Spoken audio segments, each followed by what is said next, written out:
Hello everybody, my name is Elis and I love plants, I love movies and TV, but sometimes I talk about my home country, Iceland.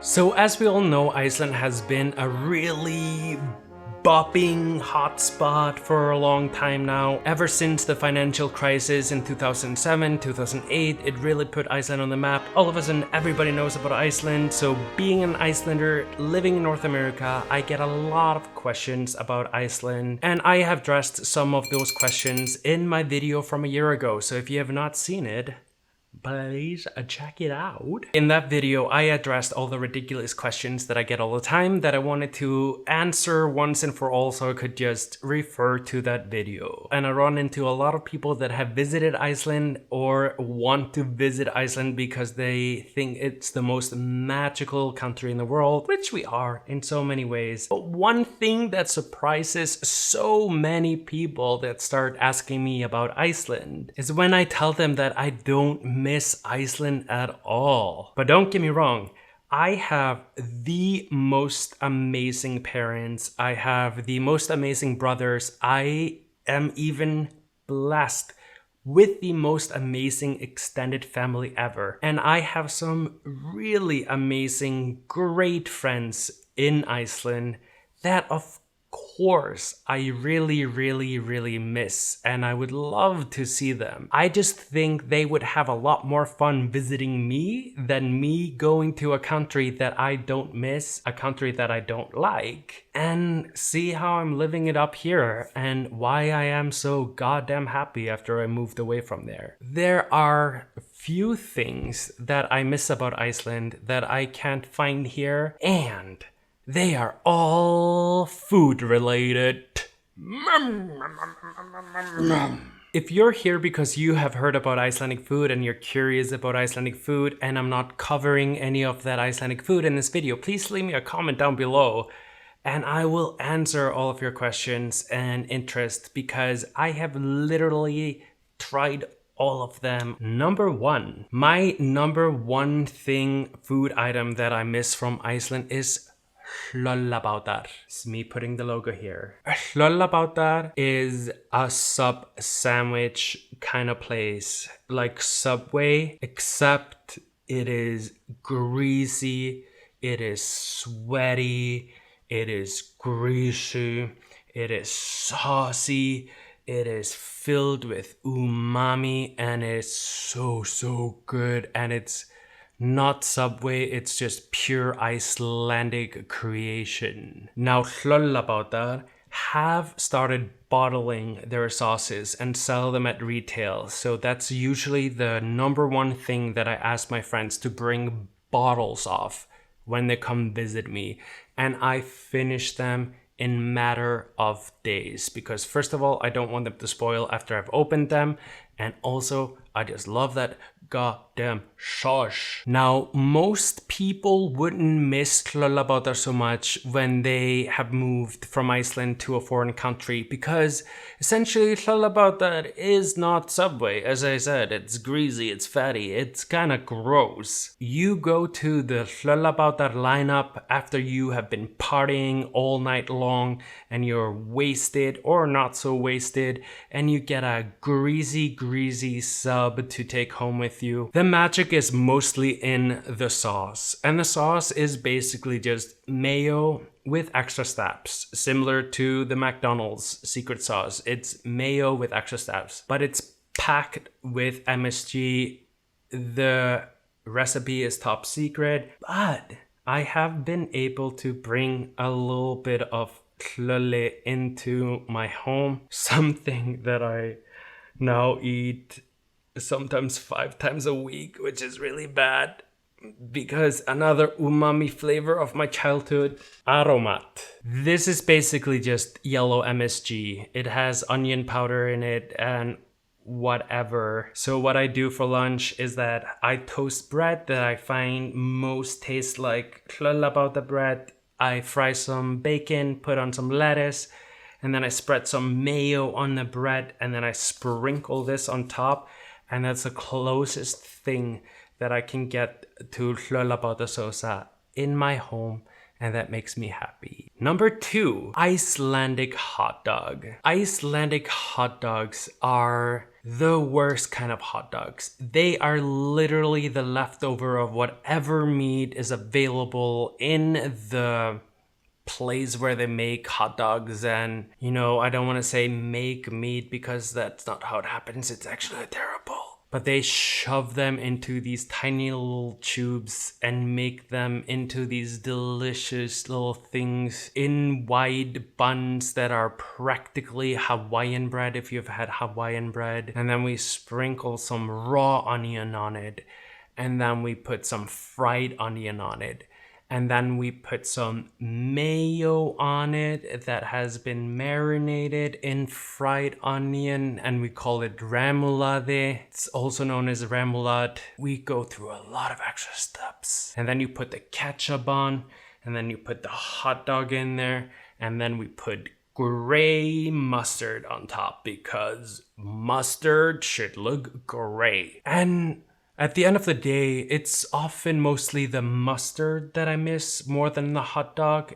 But then again, I've never had a hot dog here that tastes the same. And when I've had the hot dog here, we don't have the buns. That bun hot dog combo with the gray mustard is just how it should be, and that's how it works, and it's so good, and with Icelandic chocolate milk. And that is food that everybody loves from any age, and you don't have to be drunk or hungover or done partying to eat it. It's good all the time. It's good barbecued, it's good boiled, it's great boiled in beer mixture.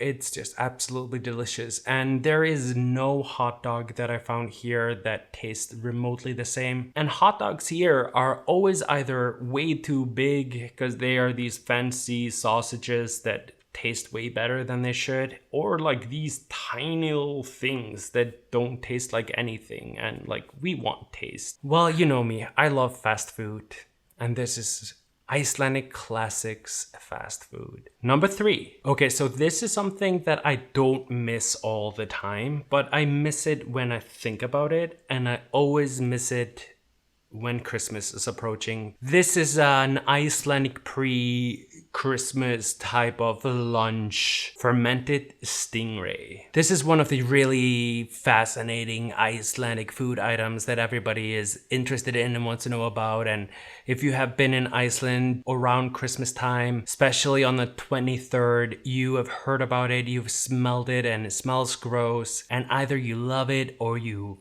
fucking hate it. As a kid growing up, I thought it was absolutely disgusting because it was basically just ammonia-bathed fish and like rotten fish. Out of all of the things that should be rotten or fermented, it's not fish. It doesn't even end there. When you serve and eat fermented or rotten fish, the last thing you should put on it is boiling hot fat or sweat that is crackling and with like potatoes. If you've only experienced it because it smells disgusting, you're gonna hate it, and it will take you to actually try it to truly, really appreciate it.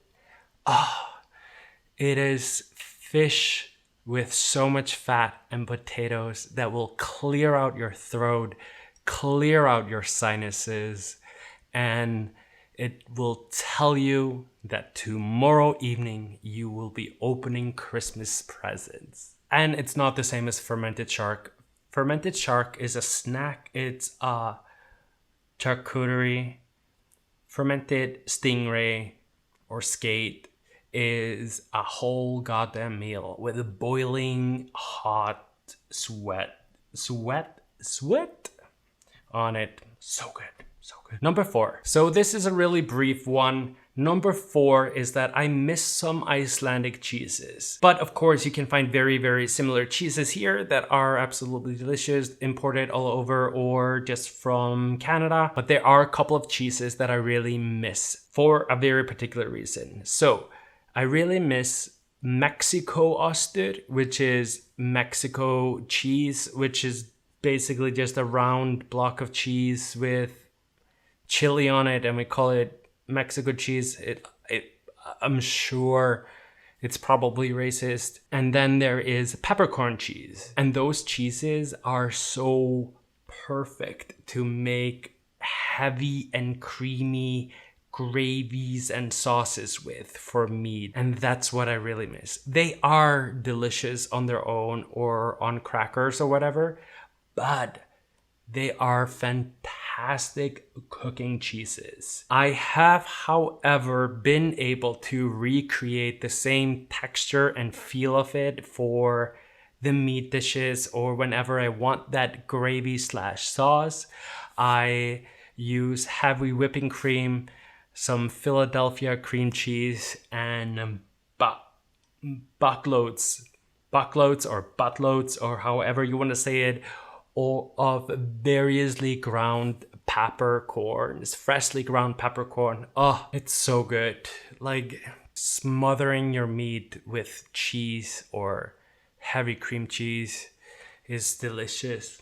Number 5, the last thing that I miss from Iceland that is not my family and is food related is some of Iceland's candy. Now, I am not a candy person. I'm not a chocolate person. I rarely like anything sweet. I'm more of a savory, carbs, pasta, bread kind of guy. But if there's any candy that I really do enjoy is Icelandic black salty licorice. And we have some delicious candies and confections that are Icelandic black salty licorice. Anytime I have had black Icelandic licorice here in Canada and I've offered it to people, and Canadians will be like, nope, I don't like licorice. I'm just like, well, if you don't like licorice, you need to try this licorice. And literally 99% of the time, they love Icelandic licorice, because Icelandic black licorice is practically savory. But if you eat too much of it, it will give you diarrhea. And that has never happened to me. So we have a lot of Icelandic candies that have Icelandic black licorice in them, but these 3 are my favorite, and that's Þristur, and we have Reimar, which is just Icelandic black licorice shoelaces, and then we have Djúpur, which is a nugget of Icelandic black licorice surrounded by chocolate, surrounded by like a sugar coating that like cracks when you bite it. And they also have one that is like a peppery one that is so delicious. So these are the things that I miss from Iceland besides my family and friends. If you want to know more about Iceland, my experience with Iceland, or interesting insight about Iceland, like, I am literally your guy. So subscribe to my channel, leave me a comment, give this video a thumbs up, share it with your friends, and follow me on social media. I am on literally all of them, and the more you engage with me on them, the more active I am on them. And thank you so much for watching. Thank you everybody from Gimli for watching, because I've noticed you've been finding my Icelandic YouTube videos. I love you guys. I'll see you next time. Bye.